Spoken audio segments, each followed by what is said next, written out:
Hey, Leo. It's episode 22 of Tech Yeah Games Podcast. 22, isn't that amazing? I say that every episode, but every episode I'm continually impressed.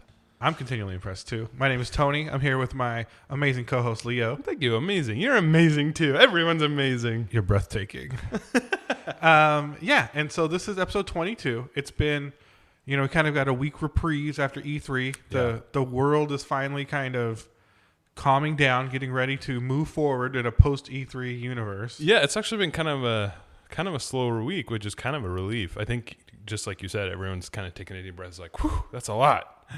Let's relax. It's been slow, but I feel like a lot of smaller things are happening in a way I think that are interesting, right? Yeah. Or that have kind of impact. And we'll get into more of it, right? But I think, some releases like Bloodstained. Yeah, which we should definitely talk about. The Harry Potter mobile game. Yeah, that sounds like it's a big deal. I'm excited. I haven't downloaded it yet, but I'm going to try it tomorrow probably. This week's been a real big deal. Yeah, you're right. I also have it's funny, I was chatting, I have a group chat with a bunch of friends, and it's been dormant for weeks, right? Not weeks, but maybe a week. We've just been chatting so little, and we started messaging again yesterday, and we all kind of had this realization that this post Game of Thrones world is very sad, because we used to just talk about Game of Thrones nonstop, and then when E3 you talk about games with your friends, but then this last week it's just been there's nothing left. Well, you got to get some more hobbies. There's nothing left in the world. But there's probably sports stuff happening. Oh yeah, there's basketball. Yeah, that's the thing. There's dinosaurs or something. That's badass. What is the San Francisco? The Golden State Warriors lost. Yeah, to some dinosaurs, right? Toronto. Yeah, Drake's Toronto team. Dinosaurs. It's actually Toronto. No, there's no T in the pronunciation. I was told by a Canadian. But there's a T when you spell it, right? Yeah. It's kind of like Tijuana. Everyone says Tijuana or TJ because they think it's their aunt Juana. But there's no A. I have actually several aunts named Juana. There's no A. It's Tiju. Yeah, it's not Tijuana. So it's Tijuana. Yeah, you're right. I think I've been guilty of that. Yeah, I honestly got called out on it. That's why I know it's Tijuana. So this is our podcast called How to Pronounce Cities and States. Yeah.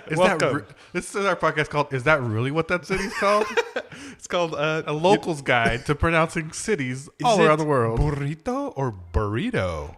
Stay tuned to find out. Well, actually, it's based on the word burro, which is a donkey. So it's a small donkey? Is that true? It's actually named after a pack, like a roll pack you put on the back of a donkey. How did I never put that together? Because burritos were something. Is this true or? It's true. It's true. So if you're working in a field, they would just wrap your lunch in a tortilla. Totally, that makes perfect sense. And you take it with you. That is so funny. I never put that together, but it makes perfect sense. Like a little donkey roll. I really am learning a lot. Yeah, this is educational. I mean, I know we talk about games, but really education. But really, that's where our passion is. Our focus is education. really, really teaching you about the world. All right, after that, Leo, I've got one important question to ask you. What? I can't. What is it? What the hell have you been playing this week? Oh, man, so I've been kind of all over the place. Again, I kind of feel like I'm copying you, but I kind of forged my own path this time. I'm a trendsetter, so it's okay. So I played a lot of Borderlands 2, just like I said I would, as you recall. And what's funny, at my new job, actually, we play games every day as sort of a team-building exercise. And on Monday, after I had started playing Borderlands 2 and put in a hefty amount, probably 10, 20, not 20 hours, but 10 probably over the weekend, which for me is a lot. We were playing it at work as well. It turns out they announced, hey, we're playing this week. So that was kind of fun. It's really cool. It's a very interesting game. It looks great. It runs well. It's old now. I guess it's 7 years old, which I hadn't quite realized. I like it a lot, though. It's amazing what good art style choices do for a game. It does, right? and because it's older, it runs beautifully. Yeah, chasing this idea of real graphics is so short-sighted. It certainly is. It's just no game ages worse than games that try and be that. I mean, compare something like Symphony of the Night to Metal Gear Solid, which is a great game, both. But which one looks better? Yeah, of course. Or Borderlands to whatever the Battlefield Call of Duty of the moment was. Of course, Wind Waker is I think the penultimate example of a game that no matter how old it gets, it never ages. Which people hated. The HD remake certainly helped. What's that? I said which people hated when it released. Yeah, and they were all wrong. All mad about this art. This art that's going to be beautiful and go down in history as one of the prettiest games of all time. I hate it. That's anyway. That's because people don't like art. Yeah, fair enough. And honestly, it's funny. Actually, it's something I wanted to talk about, and I'll get into it after. But I was gonna say, that's because gamers don't like art, right? And that term "gamers," I think keeps coming up as like this pejorative, Yeah. right? And I hate it so much. Yeah. But we'll get into that more. Go ahead. Well, you played Borderlands a bit, right?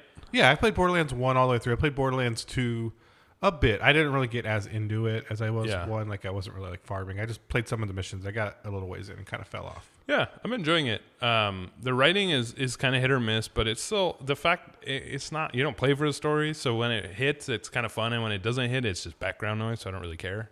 So I think it's funny enough. Like, it's made me chuckle a few times, and it's more a stylistic thing. It's almost like the visuals. It's so stylistic. I can't imagine someone be like, I hate the writing, and be like, well, then don't pay attention to it. Who cares? Just turn the voices off. Did you get the new DLC? I think so. I mean, I assume it's just added. Yeah. There's so much DLC, I've totally lost track. Because I got the Game of the Year edition. When it looks at DLC, there's like 15, so I don't even know what's what. Probably 100, at least 100 DLCs. There's a lot, yeah. Which is fine by me. It was $8, so hey, well spent if I say so myself. But it is fun. It's kind of got that Division thing where you just get guns. You're like, ooh, and they do a really good job of all the different elemental attributes, and I mean that's kind of their whole thing. But I do think they did a really good job with always making the guns look really cool, and they all feel really different. They're really neat. So. The way the weapons work with, especially the fact that the fixes are so random, is always really fun to play with, right? Yeah, and like the gun where you shoot it and then you throw it and then it explodes and then it reappears in your hand. Stuff like that's very cool. Yeah, it's super fun. So anyway, I've been enjoying that a lot. I'm definitely going to keep playing it. And did you see the thing about the claptrap mission in the DLC? No, we were talking a little bit about that. And yeah. I did see a little thing about our boy, Randy, but I would like to hear a little bit more about this mission. So first. I actually heard this on the Giant Bombcast, so... I'm citing my source. We're not breaking news here. No, so listen to the Giant Bombcast, because honestly, like, I hadn't seen it anywhere until I saw them like kind of mention like, yeah, there was this weird mission in the DLC where like Claptrap like decides he's gonna make up his own cryptocurrency, like Clapto Bucks or something, and like run off because he like doesn't need you anymore. Wasn't well paid, right? And was gonna go do his own thing, and ends up losing all his money and comes crying back, and. And if I don't know if you're not aware, the original voice actor of Claptrap was just a Gearbox employee that left the company, was going to come back and reprise the role, but they wouldn't pay him the money. And had this big falling out with Randy Pitchford that includes a lot of accusations, a lot of backstory. We don't need to get into it, but look it up. I'm sure it's easy to find now. I'm sure people are starting to kind of drop the dime on it, but just so petty and interesting and kind of funny. Yeah, I am both a pro pettiness and anti pettiness. So so I'm a little torn. But well, I mean, on the one hand, it is genuinely funny. Yeah, and it is like the fact that they put that much time and effort into doing something so petty is almost admirable in a way. And I certainly don't take the side of Randy ever really in anything. I think if anybody else did it, I would find it funny. Yeah, but it's admirable in how petty it is and to such a huge degree. But no, he sucks. It's so easy to clap back at Randy Pitchford and be like, do you keep this with your child porn? Like, you know what I mean? Like, and I guess I was just reading about how now it's like there's even more evidence that he just diverted a bunch of funds to his like private company. He's just a fucking asshole. Yeah, it just seems so obvious he's that guy. Yeah, he looks like that guy, and you're like, well, don't judge a book by its cover. In this case, you 100% can. He completely seems to be that guy. Allegedly. Yeah. But Borderlands is fun, if nothing else. It's a good staff. I mean, it's a lot of talented people making a great game. It's not like he makes the game, Like, yeah, of course. No, you're absolutely right. But yeah, it's cool. It's definitely showing its age a little bit in that, like, it's not an open world. It's very clearly segmented, and I am curious to see what they do in the third one. Yeah, it's amazing to see the changes in kind of how games control now compared to games that even have a strong art style from that era. Yeah. Well, I will say, I mean, it feels pretty modern for the most part. Mm-hmm. The main thing is sort of the smallness of the levels, but as far as like the UI, actually the UI kind of sucks now that I think about it. I've been frustrated with that. But anyway, so I played a lot of that. I've been actually playing a lot of Grand Theft Auto 5, which we talk about. I know, it's sort of weird. Another kind of older game from actually, now that I think about it, around the same era. That's funny.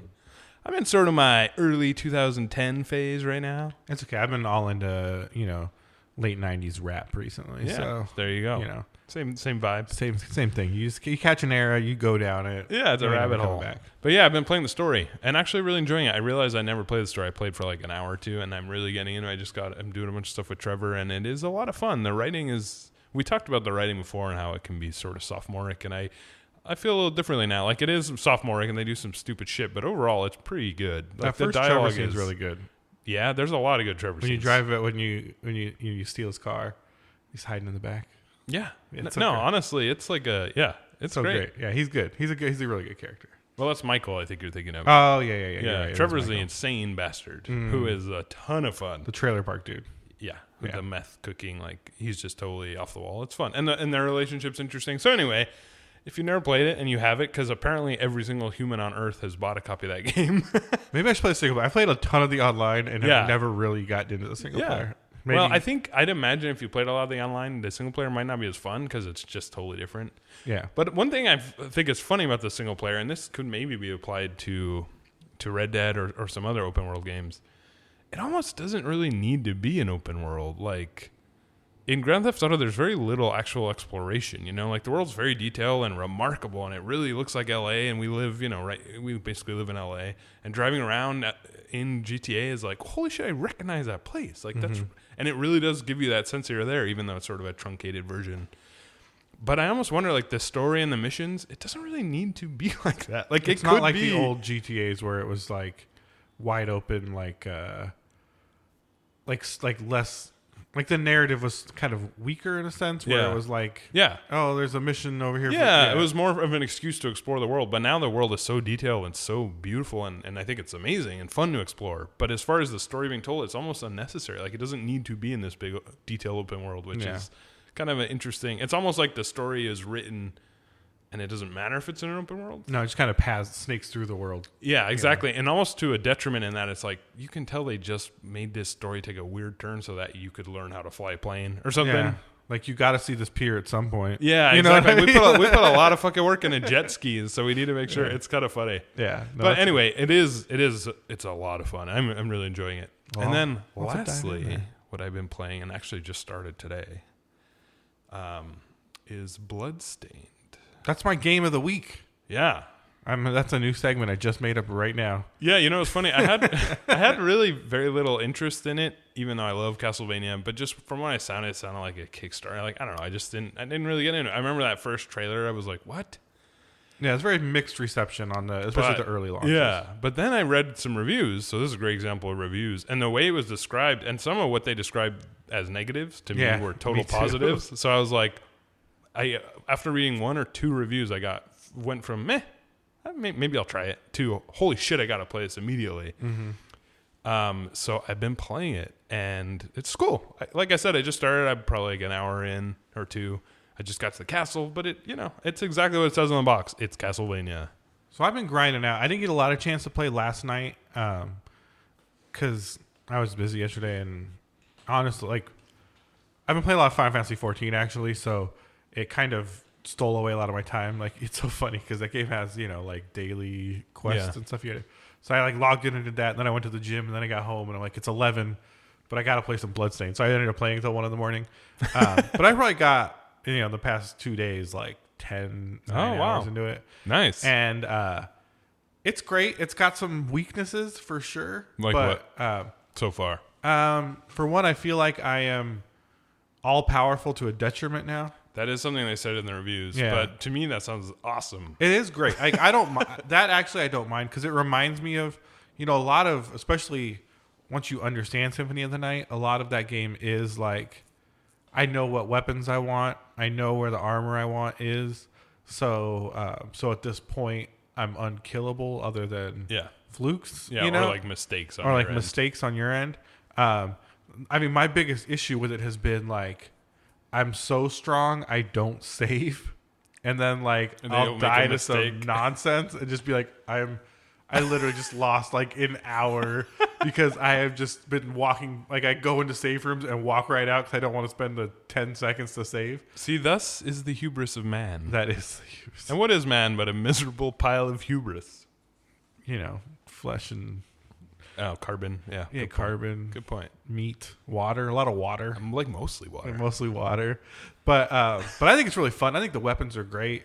It reminds me of Symphony of the Night, whereas it has all these like Dragon Punch style moves for the weapons, but it's so hard to make them go off. Yeah, I was actually going to ask you about that. I saw in journals they were like fighting game style, and I was trying to do it, and I was like, I must not have unlocked this yet. It's specific to the weapon you're holding. That makes sense. Right. I was like, I don't know if I could even do this, but I'm pretty sure I did, and nothing happened. It's funny because the first one they tell you is like for boots. Yeah. Okay. Right?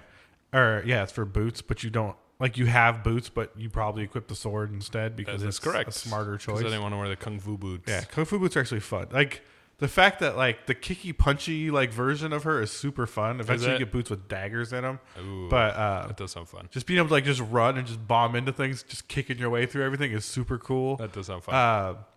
Once you get a good set of, like shard abilities, it's super fun, right? Because you get to a point where like you can really lean on those if you get into trouble, right? Like, yeah, I already got this like the tentacle one after the first boss, but I upgraded it to like 3 already. So if it just clears the screen and kills everything with one hit. So if I remember like, oh, I don't want to fight this monster, I just press that and that's it. Eventually you fight these archer dudes, and if you get theirs, it's 3 arrows that shoot. It's like one straight, one up, one down. Like, that sounds pretty handy. And they're strong, and like what's good is like you can use them at range, right? To harass or whatever, but like you can also like combo into them. Like, so I don't know if you probably play a lot of Symphony of the Night. You know, like if you attack on the way down, when you touch the ground, it'll reset your attack like your attack cooldown, so you can do like kind of a double swing. So if you like double swing and then throw the triple arrow like right after, you basically do like a 5-hit combo like instantly, right? Oh yeah. And so, you know, you put out like 200 damage like instantly, like you're killing giant things like super fast. And so it's super fun to like get those techniques, right? To just be like, oh, totally. To be like, okay, like I'm coming up with some like, I'm freestyling some moves here. It's almost like Dead Cells or something. Yeah. And it feels so good to like kind of find these kind of little combos out of the shard system and like kind of exploit them to be like all powerful, which I think is what those games are all about. Yeah. But I've seen some real jankiness in that game. Yeah, I've heard that. Yeah, I've encountered a couple things here and there. It does definitely feel like, oh, this was not made by a huge studio. Yeah, I found a boss that I feel like forgot he was being a boss or something. I mean, maybe I don't know if that's what he is, but he literally just like he just kept turning left and right in one place, and I just crouched and just hit him until he was dead. And I was like, that didn't seem right, but. It's a very unique boss. And it's funny because after killing him, I got an armor that is the best armor I've seen anywhere so far. And so now I take like very little damage. Like it just seems inconsequential to get hit now. So, you know, like that kind of was like, oh, that seems janky. I've also gotten stuck in water a couple times where like normally if you're in water, you'll kind of wade and you can jump.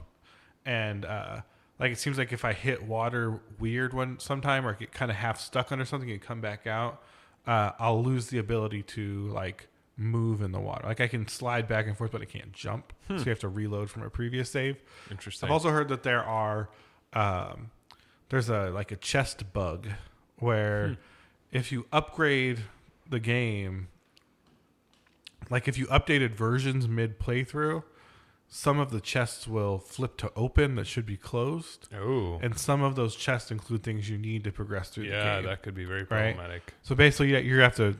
Basically, at this point, you have to restart the game if you're going to update that version, right? And that sucks. It super sucks, right? And I don't know if it happens to everybody, but I know it's a big deal and a lot of people... I've seen a lot of people complaining about it.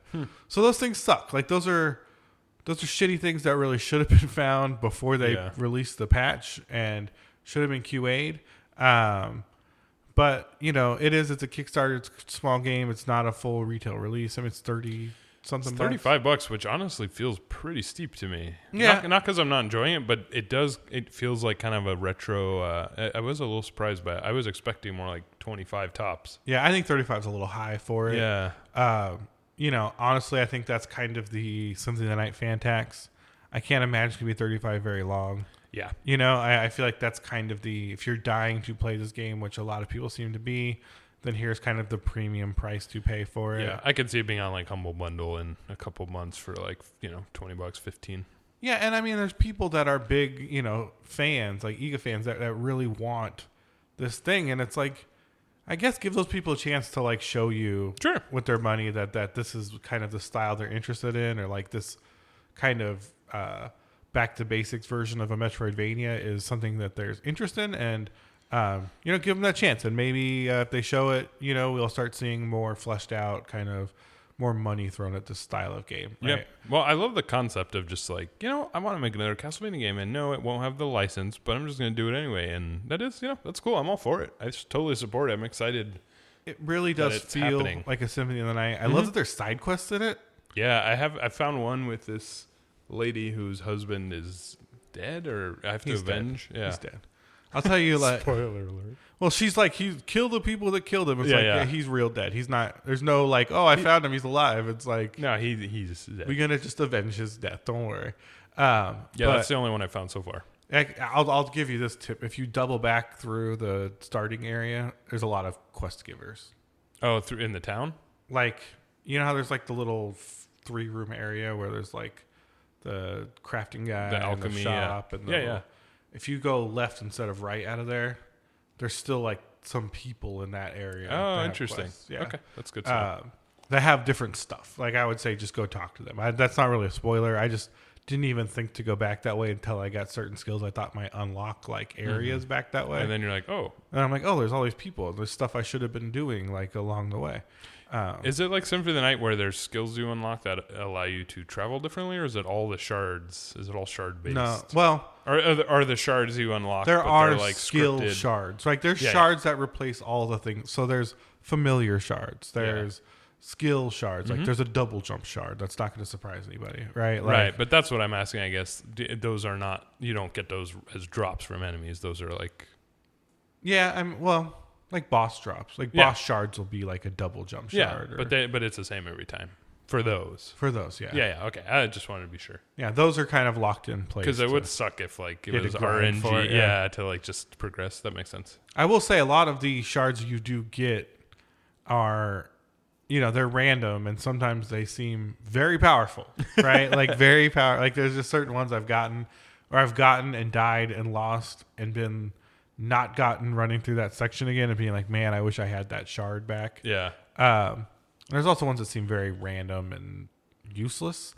But it's fun. It's definitely got that go back and see and how do you do this kind of thing. And I've definitely gotten myself stuck sometimes and, for dumb reasons because I didn't try something on something. I've heard a lot of people say it has a similar vibe to the DS Castlevanias, which I think are awesome. Like I've talked about before, Order of Ecclesia. Also, kind of a similar protagonist, actually. Yeah, I think it's similar to that. And I love that game. So this does definitely have that vibe, which is cool. Without the touchscreen spellcasting, which I was not a big fan of.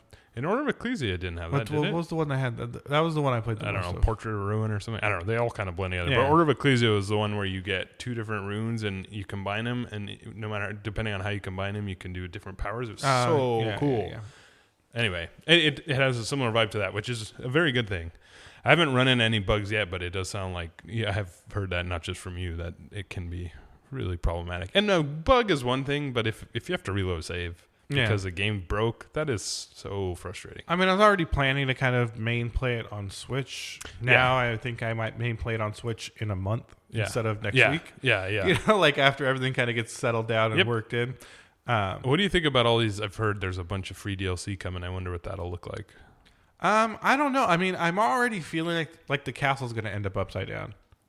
Yeah, I think in the trailer you see that happen. Oh, really? I didn't see that, but it already has that vibe. Yeah, you're like, wait, that looks like a place I'll be able to go to if it was upside down. I've fallen down things and seen upside down candelabras and stuff that are like, oh, that looks like a walking path. The fountain, the blood fountain. Oh. Maybe it'll turn upside down like drain or something. And then you got to go up through it. Yeah. Instead of down through it. No, it's cool. I'm really excited about it. Yeah, I think it's fun. I'm excited to play through it. At first I was wondering like, how will this run on Switch? Will it run okay? And after playing, I'm like, yeah, I'm sure it'll run fine. This is not a terribly demanding game. I think I'm going to get through a ending really fast. Are there more than one endings? I don't know, but I think I'm probably getting close. Well, at least to a point where like I'm chopping down areas so fast that like there can't be a lot left, right? Like I already feel like I'm end game strong in the early areas, which to me is an indication that it's like, oh, like you're kind of. I haven't run into anything that's been like, oh, you can't fight this thing yet. You know, like. I wonder if it is shorter, which I think is fine if there's a lot of DLC, which apparently is all going to be free. I'd kind of be happy if it was shorter. Yeah, exactly. That's kind of what I'm saying. I'm not really opposed to that necessarily. Yeah, it's because I'm older or whatever, but I just don't need to invest those kinds of. I mean, I guess Symphony of the Night isn't that long. Like I've gone back and watched speed runs and stuff like that of it, and I'm like, oh, this is actually pretty straightforward. Once you master it, but when you look at master it, it's not short. Well, it took me a long time the first time. It's obtuse in a lot of ways. It is. That's right? true. And I think that's what adds a lot. Like even in this game, like there's a couple obtuse spots where I was just like I said, I didn't try the right thing on the things I needed to proceed. Yeah. And I had the tool already, and so I was like spent like an hour just checking every area. Yeah. Right. And that's kind of Castlevania, though, isn't it? It is. Yeah. That's kind of how they all are. It didn't make me mad. I'm like, that's what these games are. Yeah. I just think there's so many of those in Symphony of the Night, and so many of those happen when you've unlocked almost all of the castle. Yeah. And it's like, I guess I will check the entire castle. Yeah, those are my only negative memories of that game where like, dude, I need one more fucking %. Where is it? Yeah. And you just have to comb through everything over and over. Not good. Yeah. And it's like, oh, I guess I should use the stopwatch and the clock tower. Yeah. Yeah, exactly. Yeah, but once you know all that, then it clicks. You know it's so fast. Zelda games are kind of the same way. Like if you know how to solve all the puzzles, you can get through them very quickly. Yeah, yeah. Because the puzzle, the location, the actual scope isn't as big as it seems. Yeah, and the combat is, once you've kind of mastered the combat once, that's pretty much it. Yeah, Castlevania has never been known for its extensively complex combat. You can easily outlevel it. Yeah. But yeah, other than that game, which is great. Yeah, I do recommend it. If you are really into it, pay the $35 and play it. If maybe wait for the patch to come out. If you are casually into it, maybe wait a couple weeks. Because I'm assuming it'll be $24.99 pretty soon, and I'm assuming it'll be less than that. Yeah, I think $24.99 seems perfectly fair. Yeah, I think $35 seems high, but I think you're also right that they just said, some people buy it at $35, we'll drop it later. Yeah. And just so you all know, it's not on the Switch yet, but it will be, I believe, next week. Next week, I think is what they said. So, and it's like I said, if you have a Switch, I'd recommend just getting on the Switch. It seems like I haven't played the port yet, but I bet it'll be fine. Those kinds of games seem like... it seems like a perfect Switch game. It's funny. I loaded it on my PC, and I was like, this is not running that good. Like, what is going on, And I ran into the settings, and like, it's a 1080. Like, and so I was like, okay, this looks a lot better, but it still was kind of running bad. And it defaulted to VSync on. Yep. And that was just like... It was just ruining everything. Yeah. Because, G-Sync and VSync running together just causes... Does not like it. Chaos. Once I turned it off, I was like, oh, yeah, this is great. This is perfect. Yeah. It's so fast. Well, it will be funny going from PC to Switch. Then you'll be like, oh, I'll just play it handheld. Yeah. I can hardly tell in handheld. The screen's not that good. That's true. Other than that, go ahead. We got to talk about that later. Oh, okay. Other than that, I've been playing a lot of Final Fantasy 14. Yeah, it's funny. It seems that we just keep coming back to that. I've been...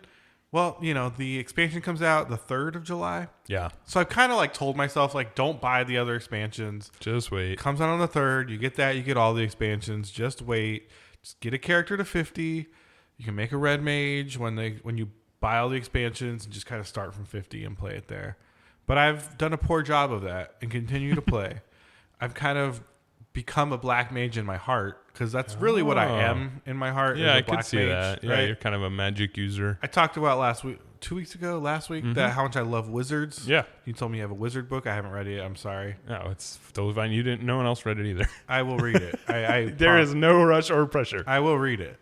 But I love wizards. I love wizard books. I love black mages. I love like mage damage. Like even like the original Final Fantasy 1, like blue robe, big floppy hat, black mage. Still like speaks to my heart in a way. No, totally. Well, even in like the Division, you basically played a mage. Yeah, even in Division, the Tom Clancy version of a mage. In every game, I like just want to be a wizard, right? Yeah, no, for sure. And playing black mage just continues to speak to me in a way where it's like, I don't want to be a stupid red mage. You don't have to. I don't understand why you feel like you have to. It's very strange. You keep talking about it like someone's making you, but it's just you making you. So just be a black mage. I just feel like black mage is... Also, can't you have more than one character? You can, but well, like you're still going to have to level all those jobs. Yeah. Right? You can't just switch and be endgame. Right? You got to have to basically start at 50 again on something else. Oh, okay. Which is fine. But, my initial kind of push, I'd like to be what I'm going to be so I can gear into that, when everyone's kind of doing that content. Yeah. Right? It's kind of the MMO thing is like you got to kind of catch it while it's hot. And then people are begging you to come do their content. Whereas if you kind of come in later, people kind of have to carry you through the content. Yeah. It's more fun to be an active participant in gearing through that content than it is to be behind the 8-ball and kind of being like, come on, someone do this content no one wants to do with me so I can get the things I need to do the content everyone wants to do. Yeah, that's basically me. Yeah, that's MMOs in a nutshell. But so I've been playing a lot of Final Fantasy 14. I like it so much. Yeah. And I don't know why, but I don't think it's better than other. It makes me really excited for WoW Classic, actually. Seeing people get so into it and being like, yeah, I love this. I love what MMOs were. You know what I mean? Yeah. Like I really do. It really excites me about those things. And I'm kind of excited for WoW Classic to come out now. I'm trying to think if I've played anything else. I've been playing a lot of auto chess on my phone. Yeah. Auto chess Origins, the Drodo original. Oh, interesting. Auto chess. Yeah, I'm going to have to try that. Now there's the Dota version actually came out today. Yep. Or the Valve version, I should say. Mm-hmm. They came out with a mobile client and a PC client.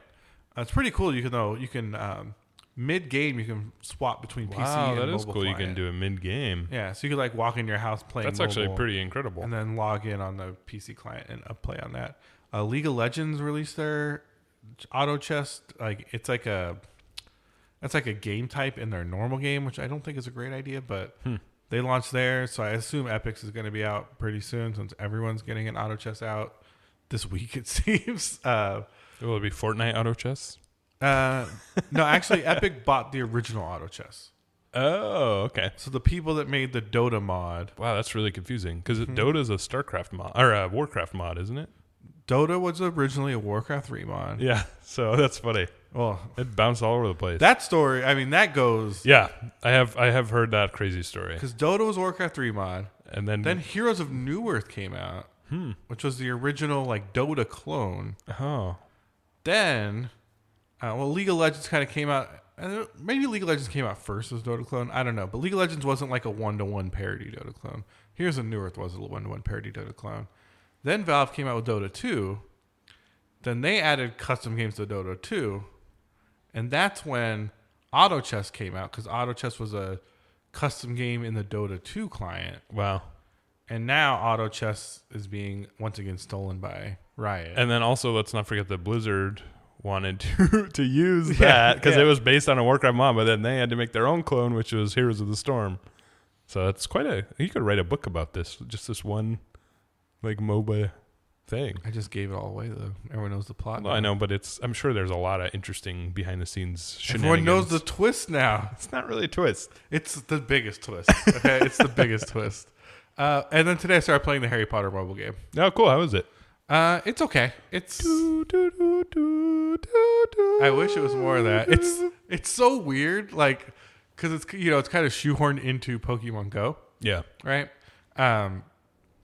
So the premise is you find these magical events in the world. That sounds cool. And so you'll see it looks like a coin somewhere or something. You click on it and it's oh, Hagrid's caught in a spider web. Do a magic, right? And then you swipe like a rune, right? A rune. 4 points. Did I say it like that? No, a rune. Kind of. Well, you're a wizard. Yeah, you're I'm a wizard, Tony. So you swipe a rune, and it Pokemon, it's oh, you did it good enough. He's free, or it's oh, the magic resisted you. And then do you get what do you get? You must acquire something, right? Coins or some shit. Him. I know, but who cares? You get Hagrid free. I'm not gonna just free Hagrid all the time from spiders every day. So basically, you have this storybook that you need to fill. It's kind of like your Pokédex. So it's a right? Pokédex, yeah. But it's different. So it'll be the Hogwarts or the Gryffindor common room, right? And so you get the Sword of Gryffindor and Sword of Gryffindor. Sword of Gryffindor. It's like Ron Weasley, right? So you're like the Marauders map, and like you'll save all these things, and then when you save one, you fill out that book, right? And then when you fill out the whole book, you get like levels and stuff. That sounds cool. It's a fun premise, right? Because you like kind of are visiting all these like things in the movie and the stories. I mean, you could probably say the books, but the stories is kind of what my conceit was totally to right. say stories. You're totally right. Right? Because that kind of covers the books, the movies, the prequels, fan fiction, the prequel, the fan fiction. Yeah, the fanfic, the slash the fic. deviant arts, the Rule 34. I really hope that's all in there. It's all covered. Gotta see the Harry and Draco ship. It's all covered in stories. Harry X Draco. I don't know. I love it. Are you on that subreddit? No, I'm not. I mod it, actually. Yeah, you're the mod. I'm the mod. You're the founder. I'm one of the mods. Okay, one of the many. We have a robust mod team at r/Harry X Draco. I'm sure you do. Yeah, it's a great place. It's a good. You know, people give them. It's not about sex, but there's some really good. There's some really good writing in there. Yeah, it's really strong writing and strong male friendships. Yeah, powerful narrative, beautiful friendships, saving. Really looking out for people is what we're all about on our Harry. And if there's some banging, that's ancillary. It's I don't incidental. care who they love. Yeah, no, totally. I don't care who anybody loves. To be honest with you, that's as long as they're spreading love, I'm into it. And spread it, they do. Okay. So anyway, this mobile game for children. It's not for. It's for fans of all ages. I know. Fans of all ages, and you're gonna make a wizard portrait. Like you take a selfie, and then you can put like a wizard hat on. Do you get sorted? You can use self-sort. You can pick a house if you want to join a house. You can also make a wand. Ooh, this sounds fun. Yeah, mine's 14.5 inches of hard elder wood. It is. It's true. Nice. Nice. It's dumb. It seems pretty fun though. Of course it's dumb. I don't think it's trying to be. It seems less completionist and hardcore than Pokemon was about it. Yeah, which I appreciate. Yeah. Right. Yeah, Pokemon was pretty daunting because you're like, oh, there's no way, and you see those like dudes with like 50 phones on a. That's what I mean. Pokemon got so weird and gatekeepy and it did, and like strange. It's nice to have a version that's just stupid and like oh, Cedric's caught in the vortex of magic, and you're like, oh, I better go and magic him, right? And it's like, who cares? Like who cares? It's not like, oh, there's a Doug Trio. I need a Doug Trio for my Pokédex. I need to like pull over on the freeway and put lives in danger so I can get this Onyx or whatever. Yeah. And it uses like, instead of Pokeballs, you have like these potions that power you up. It's basically Pokemon, but it sounds fun. I mean, I'll definitely try it out. I'm interested. Yeah, it seems fine. Other than that, that's kind of all the games I've been playing. I bought a Google phone, so I'm trying these out on my Pixel, the 3A XL. Pixel 3 XL. Interesting. Do you like it? I like it. It's the first phone I've had in a long time that was like, I've been excited to show off the features of. Mm-hmm. Normally you get a phone and you're like, it's a phone. It's like my old phone, but the screen's a little better and it's a little bigger, and the battery's slightly better or maybe worse. The battery's new, so it doesn't die in 6 hours. But it will. Yeah, but it will. It plays Spotify and syncs to my car, and all the things you need it to do. This one's got some features I really like, so it's fun being able to like, hey, like look at what it does, or try and call my phone. The call screening's dope. I've heard that. Call screening's dope. The night shot camera's really like crazy good. The now playing actually is one of the things that really like blew me away, because we all know our phone's always listening to us anyways. Yes. At least this one does a smart thing with it, and it any song that plays in your vicinity, it tags and puts in a list. What if you don't want to know? I mean, you can turn it off. Oh, okay. Well, I'm just like, what if it's a song you hate? I mean, it's not like a list you're going to be. It doesn't like, here's the songs you heard. But if you hit the now playing, you can be like, what played? What was it? It was like Tuesday. It was dinner time, so like 7, and you can like scroll down and it'll be like, here's all the songs you heard. That is creepy though. Yeah, but I mean, you're right. It is no more creepy. It's just, at least it's being honest about it. It is like, oh, okay. And I mean, they give you the spiel about like how this data is being sent and what it's doing, and it's just basically AI doing a process, and it's not any kind of like saved audio going back and forth. But well, who cares? Who cares at this point? That ship has sailed a long time ago. There's initially you're like, that's creepy, but it's like, that's not having this isn't different. Yeah, no, exactly. I guess we were having this conversation recently, and it was sort of this thing of like, well, at least if you're getting something out of it, like, because they are doing it anyway. People are like, it's so creepy that Spotify knows where you are, or like will tell you if someone whatever, and it's like, yeah, but wouldn't it be even more creepy if they knew that and didn't tell you? Like, at least this way you are aware of what information is being collected. Yeah, and if they're doing it anyway, you just don't know. That's not better. And like, you've already sold your soul. Exactly. So like, pretending like, what about the sanctity of my soul? And you're like, yeah, what? You don't own that anymore. Like, stop, stop playing. Okay. Yeah. But yeah, that's kind of all I've been playing. That's cool. Is there anything specifically you're looking forward to right now? Actually, I'm looking forward a lot to the Final Fantasy expansion. I played for those, I don't know how many hours I put in, probably like 20 or maybe 30. And I'm really excited to start again. But because it is a trial, my trial expired. And because you have to pay, I'm waiting until I'm going to like really put some time in to spend that $15 or whatever. Because there's a game I'm kind of really looking forward to.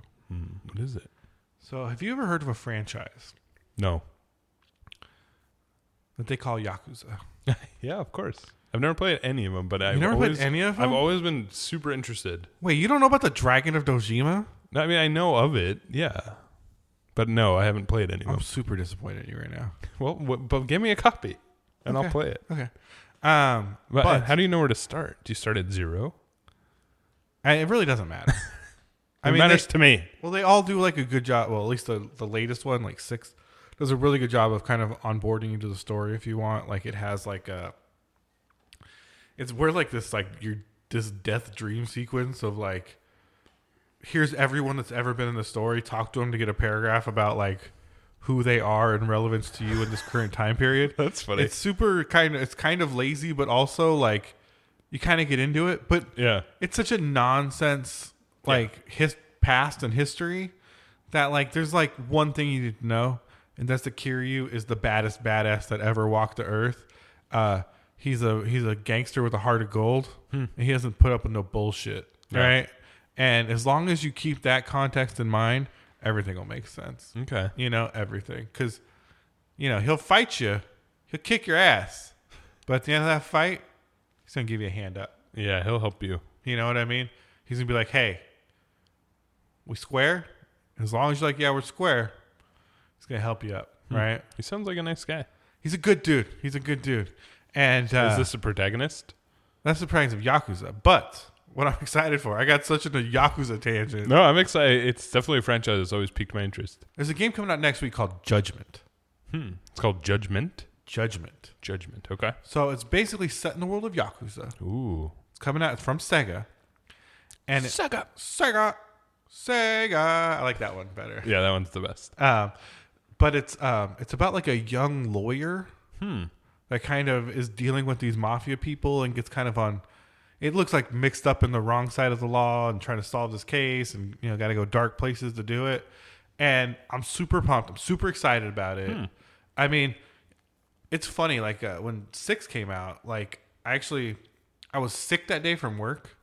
I had not planned on buying it on release day because it's like I usually kind of cringe at spending $60 on. I think games are very much worth $60. I just don't always know if I want to spend $60 on them. But I was sick from work and I was at home and I was just kind of like farting around, and I bought Yakuza and literally streamed almost the entire game in 3 days. Like I was just like nonstop, just like into it, because the world is great. Yeah, and they do so much in that world to have like hundreds of mini games, I've heard and that. Like karaoke and dart playing, and like the characters are very likable in their own way. Like even the jerks and the assholes are very likable. Yeah, and you just really, it's like a drama. Like you really get enthralled into the drama of it. Yeah, in a way that is remarkable. And you get to beat ass, right? Like you get to fight. You get to fight everybody. That's cool. Everybody wants to. everybody wants a piece of the Dragon of Dojima, and they shouldn't. Yeah, they don't know what they're getting into. No, they shouldn't. The drunk businessmen, gangsters, everybody. Yeah, some everyone road wants crew, a piece. like working crews sometimes want to fight. Ladies, men dressed as babies. It doesn't even matter. It doesn't matter. Wow. Yeah, so I'm super excited for Judgment to come out. That sounds cool. Comes out next week. You will hear more from me. Please, yeah. I'm not sure which day it comes out, if it's Tuesday or Friday. Probably Tuesday because it's Japanese. But I don't know if I'll get to it to be on the show next Friday. But if not, then certainly the week after. For sure. You will hear a lot about Judgment. So stay tuned, folks. It also has did you hear like the drama around it? No. So the main actor, the dude who got arrested for drugs, got arrested for cocaine. I didn't realize that was this. Okay, yeah, and they removed him completely from the game. Yeah, which is funny, right? In a game called Yakuza, it's just in the world of that, in a world of lawlessness. It's very funny. Yeah, I mean, it in some ways it's a reminder to like what Japan is. Yeah, like this is a very authoritarian place that is not like here. Yeah, it was funny when we went to Taiwan. We were just investigating. Just to see. Yeah. And they were like, yeah, you can, I don't know if it was actual capital punishment, but it was like, you can go to jail forever for having weed. Like, they're not fucking around. And they don't have a drug, really, they hardly have any drugs there. So yeah, and especially like, who knows? I've been looking at what's going on in Hong Kong. Like, you can get caught into some weird extradition in those countries and just like, wow, I'm going to camp in China now. Yeah. You know what I mean? Like just... somehow, it is different. It's so different that and to know that these things happen, like it's crazy. But so, just to get back to Yakuza, do you have because it is something I want to get into. Do you have a recommendation of where to start? I know it's sort of notorious for having a lot of different starting places and remasters and remakes and prequels, or does it really not matter at all? It doesn't really matter. You can start with the Kiwami games. It's kind of like the modern remakes of the old ones. Okay. It's kind of the old ones put in a newer engine. Yeah. And so those are very playable and kind of remove some of the weirdness from them, kind of simplify some of the stuff. But yeah, I don't think it... I mean, the things that are charming about Yakuza isn't the long story arc. Okay. It's the moment to moment being with the characters. So really, maybe you should just start with the newest one just for accessibility's sake. I don't think there's anything wrong with that. Okay. I don't think you're going to miss anything. Like, you're still going to cry at the end. I can't wait. Yeah, you're still going to cry. The ending drove me crazy, the last one, but I don't want to spoil it. Yeah, please don't. That sounds cool. I'll have to get into it and let you know how it is. All right, let's see. I think we're about out of time. But if there's anything else you want to touch on before we... There is. It's a weird thing that I just want to make sure I didn't imagine. It was this game... Was it the Bernstein Bears? No, it was this PS2 game called... I think it was called Stretch Panic. And it was about this girl who comes home and she has a scarf that's possessed. Mm-hmm. And you use the scarf... It was on PS2. And you'd like grab things with it. It was like a hand scarf.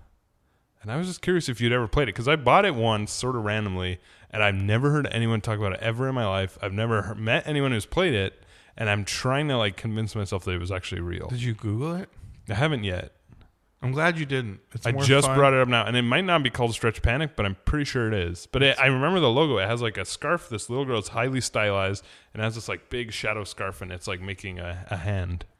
I have no idea what you're talking about. Yeah. I played a lot of PS2 games. No, I know. That's why I was just curious. So have I. That was sort of my specialty is PS1 and 2 games, but now I'm really interested in playing this game. Yeah, well, to anyone out there, if you have any memories of it or thoughts about it, let me know to make sure I'm not insane.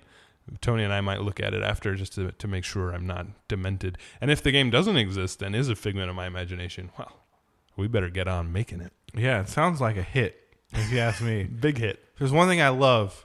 Is scarves. It's stretchable scarves. Scarves and ladies, okay? And this got both of them. It does. And I am all in. Stretch Panic. All right. Well, anyway, that was sort of a out there thing, but yeah, that was the only other thing I wanted to touch on. I'm excited to hear more about Stretch Panic. Yeah, we'll do some research now. We'll take a deep dive. Expect some updates, you guys, on Stretch Panic moving forward. I'm excited. I'm excited too. And also, hot take, Breath of the Wild, Part 2, the sequel. You're going to play as Zelda. It's going to be called... A Legend of Link. I don't think so. Hot take. Her hair looks dope, though. You can play Zelda. I heard someone say that one of the reasons they cut her hair short was so it wouldn't clip through her character model. It just makes it easier. But also, she looks fly as fuck. You can play Zelda. I hope so. That would be awesome. She deserves it, man. Legend of Link. Like, playing a Seek would have been so fun in Ocarina. Like, could have been a great DLC. Yeah. Before that existed. She's dope. She is dope. I hope she's more wizard-like. Yeah, the more wizards. She's a magical person. Yeah, like there's always been some wizards. Like Impa's a wizard sometimes. Yeah, like, there's a lot of magic. Yeah. I mean, Zelda's the most magical, it seems, in that game. Yeah, she's pretty magical. So let's let her fucking magic hair fly. Let her unleash her magic all over. Yeah, Ganon. I want to see that magic just flying. It's like magic. Magic. Yeah, just fireballs and ice balls and lightning balls and all elemental balls. Yeah. Shadow balls and shadow balls, gravity balls. You know. Just all of it. Yeah, all the balls. Well, you heard it here first, folks. You're going to play Zelda. She's going to have balls. The Legend of Link. All kinds of balls. The Legend of Link. That's what you're going to call it. Sweet. I hope so. That would make me very happy. Hot take. Put it on the board. All right. I'm writing it down right now. Wow, he literally just wrote it on his wall. Yeah. Wow. That's how you know I believe in you. It's very permanent. All right. Well, thank you guys for listening to us today. We appreciate it. If you want to find out any more about us, if you want to write us a message or if you have a hot take of your own. Or have a hot take of your own or want to call us names and want to say I am stupid for thinking that you will play a Zelda, then go to Tech Yeah Podcast at techyeahpodcast.com. At the internet. I'm so used to saying the Gmail. I apologize. You can also go to techyeah.pizza. It's the same, except it's .pizza. It's the same, only slightly more delicious, I would say. Yeah, it's more delicious, and it's got the pepperonis that it's we got all all the same great content plus pizza. Yeah, plus pizza. Thank you guys so much for listening. We love and appreciate all of you. We really do. What was my catchphrase last time?